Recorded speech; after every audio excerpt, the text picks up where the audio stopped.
আপনারা ইমাম আহমদ ইবনে হাম্বলের নাম শুনেছেন? আমাদের ইসলামে 4টা মাযহাবের প্র্যাকটিস আছে, অনুশীলন। হানাফি, শাফিঈ, মালিকি, 4 নম্বরটা কথা কন। আরো অনেক মাযহাব আছে, কিন্তু এই 4টা মাযহাব বেশি প্রসিদ্ধ। গোটা বিশ্বের মানুষগুলো কোরআন সুন্নাহর আলোকে যে আমলগুলো করে, এটা 4টা মাযহাবের রেফারেন্সের সাথে কোনো না কোনো ভাবে মিলে যায়। এটার প্রথমটা হচ্ছে হানাফি, দ্বিতীয়টা শাফিঈ, তৃতীয়টা 4 নম্বরটা সবাই বলেন কি নাম? হাম্বলি। ইমাম আহমদ ইবনে হাম্বল এই মাযহাবের ধারক, বাহক, প্রতিষ্ঠাতা। তিনি ছিলেন জগৎ বিখ্যাত মুহাদ্দিস, জগৎ বিখ্যাত মুহাদ্দিস। ওনার পুরো জীবনটা উনি হাদিস সংগ্রহের কাজে ব্যয় করেছেন এবং একক স্বতন্ত্র হাদিসের গ্রন্থ হিসেবে পৃথিবীর সবচাইতে বড় যে হাদিসের কিতাব, ওইটার নাম হচ্ছে মুসনাদে আহমদ ইবনে হাম্বল। যারা আলেম ওলামা আছেন জানেন না, মুসনাদে আহমদ ইবনে হাম্বল, এটার মধ্যে প্রায় 40,000 হাদিসের কম্পাইলেশন আছে। সুবহানাল্লাহ, বাড়িতে গিয়ে বললেন, এত বিশাল হাদিসের গ্রন্থের রচয়িতা। ওনার শেষ জীবনে উনি হাদিস সংগ্রহের জন্য সফর করেছেন। শীতের এক রাতে তিনি সফরে বেরিয়েছেন। এক মসজিদে মাগরিব আর এশার সালাত পড়ে তিনি ভাবলেন ফজরের সালাতে এই মসজিদে পড়ে সকালবেলা বেরোবো, কিন্তু বাইরে শীত, কই আর যাব। ব্যাগ থেকে কাঁথা বের করে হাদিস পড়তে শুরু করেছেন আর ভাবলেন হাদিস পড়তে পড়তেই রাতটা কাটিয়ে দিন। কিন্তু মসজিদের দারোয়ান এসে বলে, মুরব্বী, মসজিদে তো থাকা যাবে না, আপনি বেরোন। আহমদ ইবনে হাম্বল অনুনয় বিনয় করলেন যে তোর কাছে হাত জোর করে ক্ষমা চাই বাবা, এই শীতের রাতে আমারে বের করে দিস না, আমি রাতটা মসজিদে কাটাতে চাই। আমি ফজরের নামাজেরও মুসল্লি এই মসজিদে, আমি ফজর পরে তারপরে যাব। দারোয়ান সে না ছোট বান্দা, সে বলে না মসজিদে থাকতে পারবেন না, বেরোন বেরোন বেরোন বেরোন। না বেরোলে গাঠটি সহ ঘাট ধাক্কা দিয়ে বের করে চিনতে পারে নাই যে এটা মুহাদ্দিসুদ দাহর, এ যুগের সর্বশ্রেষ্ঠ মুহাদ্দিস ইমাম আহমদ ইবনে হাম্বল। এখন উনি আর কি করবেন, কিছু করতে না পেরে ব্যাগ নিয়ে বের হয়ে গেলেন। প্রচন্ড শীতের রাতে, কনকনে শীতে তিনি কাঁপছেন। হাঁটতে হাঁটতে চলতে চলতে হঠাৎ দেখলেন একটা বাজার। ওই বাজারে এক খাব্বাজ, রুটির দোকানদার, শাবুন খাব্বাজ, যুবক রুটি বানাচ্ছে। যে সালাম দিলেন, আসসালামু আলাইকুম। বাবা, শীতের রাতে বিপদে পড়েছে, যাওয়ার জায়গা নেই। তোমার যে চুলাতে তুমি রুটি বানাও, এই চুলার পাশে বসে যদি সারা রাত আমি কাটিয়ে দিই আর চুলা থেকে আগুন পোয়াই, তোমার কি কোনো ক্ষতি হবে? যুবক বলেন, না না, কোনো ক্ষতি হবে না। আহলান ওয়া সাহলান, আমার হাবান বিক, ও সামদের, এটা তো ঘোষণা নসিব আমার, আপনি আগুন পোয়ালে আমার সমস্যা কে? আসেন। ইমাম আহমদ ইবনে হাম্বল যুবককে শুকরিয়া জানিয়ে, আল্লাহর শুকরিয়া করে চুলার পাশে বসে আবার হাদিস পড়তে লাগলেন। কিন্তু তিনি লক্ষ্য করলেন যে যুবকটা একটু পর পর আওয়াজ করে পড়ে আস্তাগফিরুল্লাহ। কি পড়ে? আটা দিয়ে রুটি বানায়, পড়ে আস্তাগফিরুল্লাহ। রুটির খামির বানায়, পড়ে আস্তাগফিরুল্লাহ। খামিরগুলো দলা বেঁধে গোল গোল করে সাজিয়ে রাখে, আর কি পড়ে? বেলুন দিয়ে এগুলোর বলে চুলার ভিতরে ঢুকায় দেয়, আর কি পড়ে? কেউ রুটি কিনতে আসলে তার হাতে রুটি তুলে দেয়, আর কি পড়ে? টাকা দিলে টাকা নিয়ে ক্যাশ বক্সে রেখে দিয়ে কি পড়ে? শুধু পড়ছে আস্তাগফিরুল্লাহ, আস্তাগফিরুল্লাহ। ইমাম আহমদ ইবনে হাম্বল তো অবাক, ঘটনা কি? এই যুবকের হলোটা কি? শুধু আস্তাগফিরুল্লাহ। তিনি হাদিসের কিতাবটা বন্ধ করে যুবকটা জিজ্ঞেস করলেন, বাবা, আসার পর থেকেই দেখছি তুমি শুধুই পড়ছো আস্তাগফিরুল্লাহ, আস্তাগফিরুল্লাহ, আস্তাগফিরুল্লাহ। ঘটনাটা কি? কেন এত তুমি ইস্তিগফার করো? যুবক বলল, এটা আমার একটা চিরাচরিত আমল, সব সময় আমি এই আমলটা করি। আমি সব সময় ইস্তিগফারের সাথে আঠার মতো লেগে থাকি, আর সব সময় ইস্তিগফার করার কারণে আল্লাহ তাআলা আমাকে মুস্তাজাবুদ দাওয়া বানিয়ে দিয়েছে। মানে আমি দোয়া করলেই দোয়া কবুল হয়ে যায়। এই জীবনে আমি যত দোয়া হাত তুলে করেছি, মুহূর্তের মধ্যে আমার দোয়াগুলো কবুল করে নিয়েছে কে? শুনে তো ইমাম আহমদ ইবনে হাম্বল অবাক, বলে কি, আনতা মুস্তাজাবুদ দাওয়া? তুমি মুস্তাজাবুদ দাওয়া, তুমি দোয়া করলেই কবুল? না, আনা মুস্তাজাবুদ দাওয়া, হ্যাঁ আমি দোয়া করলেই কবুল হয়ে যায়। তুমি জীবনে যা দোয়া করেছো সব পেয়েছো? হ্যাঁ, আমি জীবনে যা দোয়া করেছি আমি সব পেয়েছি, সব দোয়া কবুল হয়েছে আমার জীবনে, শুধু একটা দোয়া ছাড়া। ইমাম আহমদ ইবনে হাম্বলের কৌতূহল আরো বেড়ে গেল। সব দোয়া তোমার কবুল হয়েছে, একটা দোয়া কবুল হয় নাই, সেটা আবার কি? যুবক বলতে আরম্ভ করলো, আমার যে দোয়াটা কবুল হয় নাই সেটা হচ্ছে আমি আল্লাহর কাছে অনেকবার দোয়া করেছি, আল্লাহ শুনেছি এই জামানার সবচেয়ে বড় মুহাদ্দিস, তার নাম নাকি ইমাম আহমদ ইবনে হাম্বল। আল্লাহ, তোমার কাছে আমার আকুতি, তোমার কাছে আমার মিনতি, আমি যেন এত বড় মুহাদ্দিসের হাতে হাত রেখে মুসাফা করতে পারি আর তার কপালে একটা চুমু দিতে পারি। আমার এই দোয়াটা আজও কবুল হয় নাই। আজও আল্লাহ তাআলা এই দোয়াটা কেন যে কবুল করেন আমি জানি না। একথা শুনে ইমাম আহমদ ইবনে হাম্বল আবেগপ্রবণ হয়ে গেলেন, আর নিজেকে ধরে রাখতে পারলেন না, চোখের পানি ছেড়ে দিলেন আর বললেন, ইয়া শাব, হে যুবক, আহমদ ইবনে হাম্বলের সাথে দেখা করার জন্য তোমার আহমদ ইবনে হাম্বলের দরবারে যাওয়ার দরকার নাই, তোমার এই দোয়াটাও আল্লাহ কবুল করে নিয়েছে। আহমদ ইবনে হাম্বল দেখা দেওয়ার জন্য তোমার দরবারে ছুটে এসেছে। আদা আহমদ ইবনে হাম্বল মুহাদ্দিসুদ দাহর, আমি হচ্ছে আহমদ ইবনে হাম্বল। যুবক নিজেকে ধরে রাখতে পারে না, চোখের পানি ছেড়ে দিয়ে ওই যুগের সবচাইতে বড় মুহাদ্দিসকে জড়িয়ে ধরে হাতের মধ্যে হাত রেখে মুসাফা করে আহমদ ইবনে হাম্বলের কপালে চুমুকে দেয় আর আহমদ ইবনে হাম্বলের কাছে দোয়া চেয়ে বলল, ইমাম, রব্বুল আলামিন আমার জীবনের কোন দোয়া আজকে আর বাকি রেখে দেন নাই, এই যেই দোয়াটা বাকি ছিল এই দোয়াটাও আল্লাহ কবুল করে নিয়েছে। এই দোয়াটাও খুব মুস্তাজাবুদ দাওয়া। আপনি সবসময় যদি ইস্তিগফারের সাথে আঠার মতো লেগে থাকতে পারেন, আপনি দোয়া করা মাত্র দোয়া কবুল করে নেবে কে? এজন্য সব সময় অবসরে বসে আছেন, বাস স্টেশনে বসে আছেন, সিএনজিতে চড়ে এক জায়গা থেকে আরেক জায়গায় যাচ্ছেন, বিছানায় শুয়ে আছেন, পড়বেন আস্তাগফিরুল্লাহ। কি পড়বেন? প্রাণ খুলে মন থেকে আওয়াজ করে সবাই পড়েন আস্তাগফিরুল্লাহ, আবারও পড়েন আস্তাগফিরুল্লাহ, চিল্লায় পড়েন আস্তাগফিরুল্লাহ। বিশ্বনবী ইস্তিগফারের অনেকগুলো আলফাজ শিখিয়েছেন, সবচেয়ে সহজ যেটা শিখিয়েছেন সেটার নাম হলো আস্তাগফিরুল্লাহ। বিশ্বনবী জামাতে সালাত শেষে সালাম ফিরিয়ে আওয়াজ করে পড়তেন আল্লাহু আকবার, তারপরে 3 বার পড়তেন আস্তাগফিরুল্লাহ, আস্তাগফিরুল্লাহ, আস্তাগফিরুল্লাহ। পড়ার দরকার আছে না নাই? পড়তে রাজি আছেন তো? সালাম ফেরানোর পরে কি করবেন? নাকি দোয়া করার জন্য পাগল হয়ে যাবেন? আল্লাহুম্মা আমিন ইয়া আরহামার রাহিমিন, আছে না নাই? পাগল হয়ে যায় দোয়া করার জন্য, কিন্তু তাসবিহগুলো পড়তে চায় না। বিষ্ণুনবী লম্বা তাসবিহ পড়তেন, সালাম ফেরানোর পরেই আস্তাগফিরুল্লাহ পড়তে রাজি আছেন? আবার বিষ্ণুনবী বললেন, যে ব্যক্তি পড়বে আস্তাগফিরুল্লাহ আল্লাযী লা ইলাহা ইল্লা হুয়াল হাইয়ুল কাইয়্যুম ওয়া আতুবু ইলাইহি, যুদ্ধের ময়দান থেকে যদি কেউ পালিয়ে যায় তার কোনো মাফ নাই। এটা অনেক বড় কবিরা গুনাহ, তাওয়াল্লি মিন ইয়াউমিজ যাহফ, যুদ্ধের ময়দান থেকে পালালে ওর কোনো মাফ নাই। বিষ্ণুনবী বলেন, যুদ্ধের ময়দান থেকে পালিয়ে এসেছে কোনো মুসলিম সৈনিক, সেও যদি এই আস্তাগফিরুল্লাহ আল্লাযী লা ইলাহা ইল্লা হুয়াল হাইয়ুল কাইয়্যুম ওয়া আতুবু ইলাইহি মন থেকে পড়ে, তার জীবনের গুনাহ আল্লাহ মাফ করে দেন। আবার সাইয়েদনা আবু বকর, সহিহ বুখারীর বর্ণনা, বিশ্বনবীরে বললেন, ইয়া রাসূলুল্লাহ আল্লিমনি দুআআন আদউ বিহি ফি সালাতি, ও নবী আপনি আমারে এমন একটা দোয়া শিক্ষা দেন যেই দোয়াটা আমি নামাজের মধ্যে করব। বিশ্বনবী বললেন, তুমি নামাজের মধ্যে পড়ো, আল্লাহুম্মা ইন্নী যালামতু নাফসি যুলমান কাসীরা ওয়া লা ইয়াগফিরুয যুনুবা ইল্লা আনতা ফাগফিরলি মাগফিরাতাম মিন ইনদিকা ইন্নাকা আনতাল গফুরুর রহিম। সুবহানাল্লাহ। এটারে আমরা বলি দোয়ায়ে মাসুরা, এটাও একটা ইস্তিগফার। যেখানেই ক্ষমা চাওয়ার কথা আছে ওইটাই ইস্তিগফার, বুঝতে পেরেছেন? আল্লাহুম্মা ইন্নী যালামতু নাফসি, ও আল্লাহ অনেক জুলুম করেছি, যুলমান কাসীরা, জুলুমের শেষ নাই। ওয়ালা ইয়াগফিরুয যুনুবা ইল্লা আনতা, আপনি ছাড়া এই জুলুম আর পাপ ক্ষমা করার কেউ নাই। ফাগফিরলি মাগফিরাতাম মিন ইনদিক, নিজ গুণে আমার গুনাহ ক্ষমা করে দে। ওয়ালা ইয়াগফিরুয যুনুবা ইল্লা আনতা, আপনি ছাড়া গুনাহ ক্ষমা করার দ্বিতীয় কেউ নাই। আমাদের পাপ ক্ষমা করার আর কোনো সত্তা আছে? চিল্লায় বলেন, আছে? আবার বিশ্বনবী বললেন, যত ইস্তিগফার আছে সব ইস্তিগফারের সেরা সর্বশ্রেষ্ঠ ইস্তিগফারের নাম সাইয়্যিদুল ইস্তিগফার। কি নাম? সহিহ বুখারীর বর্ণনা, শাদ্দাদ ইবনে আউস রাদিয়াল্লাহু তাআলা আনহু বর্ণনা করে বলেন, কেউ যদি দিনের বেলা একবার সাইয়্যিদুল ইস্তিগফার পড়ে, ওই দিন যদি লোকটার মৃত্যু হয়ে যায়, মুহূর্তের মধ্যে লোকটার জান্নাতি ঘোষণা দিয়ে দিবে কে?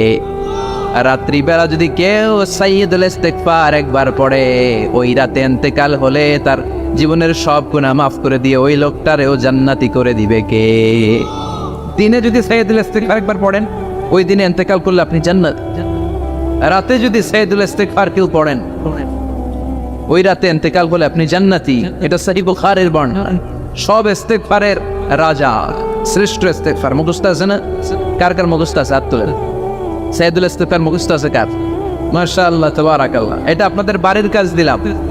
যাদের মুখস্থ নাই তারা গুগলে সার্চ করবেন সাইয়্যিদুল ইস্তিগফার, লেখা মাত্রই পেয়ে যাবেন। বইতে আছে, বিভিন্ন ইসলামিক দোয়ার বইতে আছে।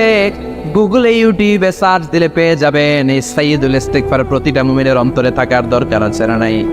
আল্লাহুম্মা আনতা রাব্বি লা ইলাহা ইল্লা আনতা খলাকতানি ওয়া আনা আবদুক ওয়া আনা আলা আহদিকা ওয়া ওয়া'দিকা মাস্তাতা'তু আউযু বিকা মিন শাররি মা সানা'তু আবুউ লাকা বিনি'মাতিকা আলাইয়া ওয়া আবুউ লাকা বিযামবি ফাগফিরলি ফাইন্নাহু লা ইয়াগফিরুয যুনুবা ইল্লা আনতা।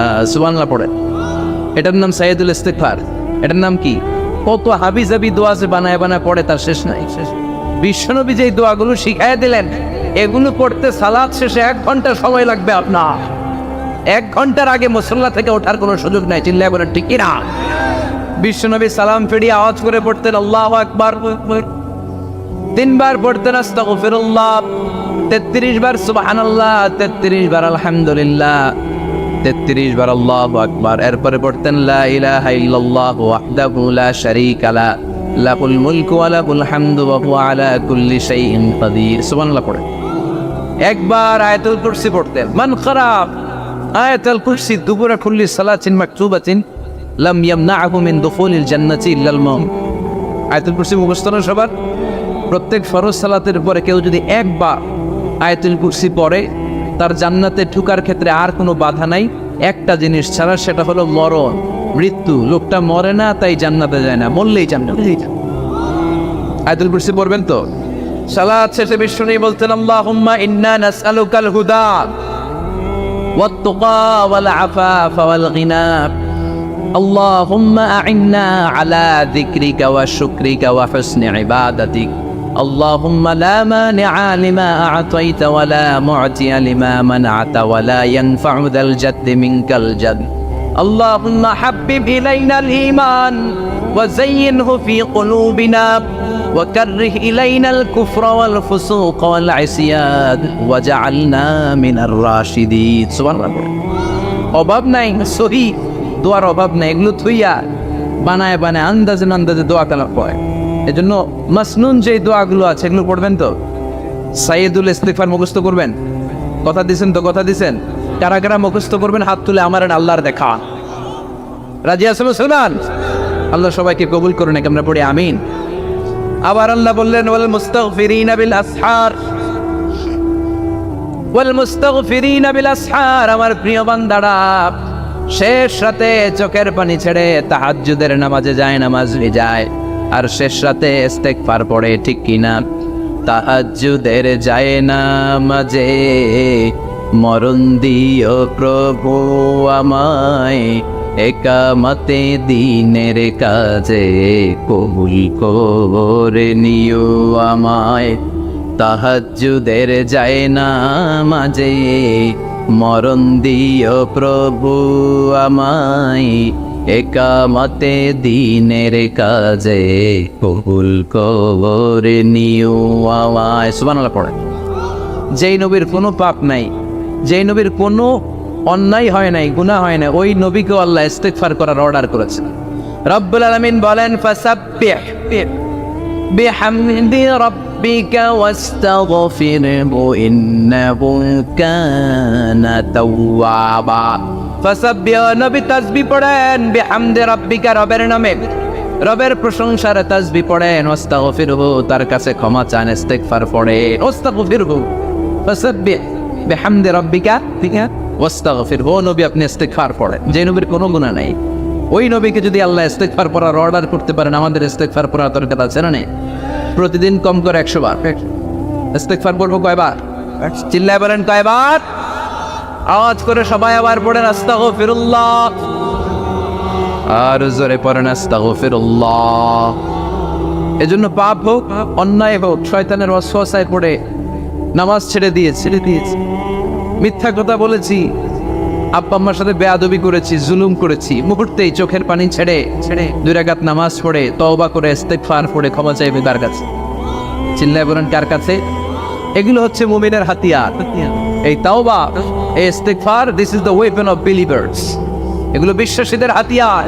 তলোয়ার, ড্রোন হামলা, মিসাইল, AK-47 এগুলো আমাদের হাতিয়ার নয়। আমাদের আসল হাতিয়ার হচ্ছে তওবা। আমাদের আসল আর জিকিরটা হতে হবে একজনের নামে। চিল্লায় বলেন তিনি কে? ওয়াজকুর রাব্বাকা ফি নাফসিকা তাদাররুআ ওয়া খীফা ওয়া দুনাল জাহরি বিল কওলি বিল গুদুওয়ি ওয়াল আসাল ওয়া লা তাকুম মিনাল গাফিলিন। আল্লাহ বললেন ওয়াজকুর রাব্বাকা ফি নাফসিকা তাদাররুআ ওয়া খীফা, আল্লাহর জিকির করো, আল্লাহর নাম জপো মনে মনে, বিনয়ের সাথে গোপন ভাবে, চিৎকার চেঁচামেচি করো না। কিন্তু আমাদের জিকিরের ভেতরে চিৎকার চেঁচামেচি আছে না নাই? আমরা মাহফিলের মধ্যে মাঝে মাঝে লা ইলাহা ইল্লাল্লাহর জিকির করাই না আওয়াজ করে। এটা হচ্ছে তালিমা, তালিমের জন্য জায়েজ আছে। কিন্তু শ্রেষ্ঠ জিকির হচ্ছে একা একা জিকির করা। আল্লাহ বললেন তাদাররুআ ওয়া খীফা, কোরআনের আয়াত, তাদাররুআ ওয়া খীফা, with full of humility and humbleness, বিনয়ের সাথে জিকির করো। খীফা, গোপনে গোপনে, দুনাল জাহরি বিল কওল, চিৎকার না করে। কিন্তু চিৎকার করে লাফিয়ে লাফিয়ে জিকির করে দেশে আছে না নাই? কথা বলেন। ইন্নাল্লাহা জামিল ওয়া ইউহিব্বুল জামাল, আল্লাহ নিজে সুন্দর আর সব সুন্দরকে আল্লাহ পছন্দ করেন। দেখবেন এদেশে কিছু জিকির আছে ওইটার মধ্যে আল্লাহর নাম বোঝা যায় না, আছে না নাই? হুই হাই করে লাফালাফি করে, যে হুই হুই হুই হুই যে করে, এই হুই হুই এর মধ্যে আল্লাহর নাম আছে? কথা কর। যেই শব্দে আল্লাহর নাম নাই ওটা দিয়ে জিকির করা যাবে? কত ধরনের ভয়ঙ্কর জিকির। আবার জিকিরও করে বাঁশের উপর লাফায়। যিনি জিকির পরিচালনা করে তার কাঁধের উপর যে চেপে বসে আছে না নাই? এটা কি জিকিরের সৌন্দর্য? কথা বলে। আমরা জিকির করবো ওই পন্থায় যে পন্থায় বিশ্বনবী করেছেন, সাহাবারা করেছেন। বিশ্বনবী জিকির করতেছেন, সাহাবারা জিকির করতে করতে বিশ্বনবীর কান্দে উঠছে, আছে না হাদিসে? সাহাবারা জিকির করতে করতে খেজুর গাছের চূড়ায় উঠেছে। কথা বলে। জিকিরের মধ্যে সৌন্দর্য আছে না নাই? এজন্য জিকিরের সৌন্দর্যগুলো অবলম্বন করে যেন আমরা আল্লাহরে ডাকতে পারি। চিল্লায় বলেন ঠিক কিনা? এজন্য রাব্বুল আলামিন বলেন ফাযকুরুনি আযকুরকুম ওয়াশকুরুলি ওয়ালা তাকফুরুন, বেশি বেশি আমার জিকির করো তাইলে আমিও তোমাদের জিকির করব। আমরা আল্লাহরে ডাকলে আল্লাহ নাকি আমগরে ডাকে? ভাল লাগে? আল্লাহ বললেন ফাইন যাকারানি ফি নাফসি যাকারতুহু ফি নাফসি, আমার বান্দা যদি একা একা আমার জিকির করে আমি আমার বান্দার একা একা জিকির করি। আমার বান্দা যদি মহাসম্মেলনে মহাসমাবেশে সবাই রে নিয়ে আমারে ডাকে, আমি এর চাইতো শ্রেষ্ঠ একটা মহাসম্মেলন ফেরেশতাদেরকে নিয়ে করে আমার বান্দার জিকির করি। ওয়া ইন তাকাররাবা ইলাইয়া শিবরান তাকাররাবতু ইলাইহি যিরাআন, আমার কোন বান্দা আমার দিকে যদি 1 বিঘত এগিয়ে আসতে চায় আমি আমার বান্দার দিকে 1 হাত এগিয়ে যেতে চাই। আমার বান্দা যদি আমার দিকে 1 হাত এগিয়ে আসে আমি আমার বান্দার দিকে 2 হাত এগিয়ে যাই। ওয়া ইন আতানি ইয়ামশি আতাইতুহু হারওয়ালা, আমার বান্দা যদি আমার দিকে হেঁটে হেঁটে আসতে চায় আমি আমার বান্দার কাছে দৌড়ে দৌড়ে যাই। কি আল্লাহ আমরা পাইছি, ডাক দেওয়া মাত্রই, ডাকা মাত্রই তিনি সাড়া দেয়। চিল্লায় বলা ঠিক কিনা? এজন্য সবসময় আল্লাহর জিকির দিয়ে হৃদয়টারে সিক্ত রাখার দরকার আছে না নেই? বিশ্বনবী বললেন লা ইয়াজালু লিসানুকা রাতবান মিন যিকরিল্লাহ, সব সময় আল্লাহর জিকির দিয়ে জিহ্বাটারে ভিজায় রাখো। জিকির করেন লা ইলাহা ইল্লাল্লাহ, লা ইলাহা, লা ইলাহা ইল্লাল্লাহ মুহাম্মাদুর রাসূলুল্লাহ সাল্লাল্লাহু মাসালুল লাযী ইয়াযকুরু রাব্বা ওয়াল্লাযী লা ইয়াযকুরু রাব্বা মাসালুল হাইয়্যি ওয়াল মাইয়্যিত। যে হৃদয় আল্লাহর জিকির করে আর যে হৃদয় জিকির করে না, বিশ্বনবী বললেন 2 হৃদয়ের পার্থক্য হচ্ছে একটা জীবিত হৃদয় আর একটা মৃত হৃদয়। এখন আপনার হৃদয়কে আপনি কি জিন্দা রাখতে চান না মুর্দা বানাতে চান? জিন্দা। আবার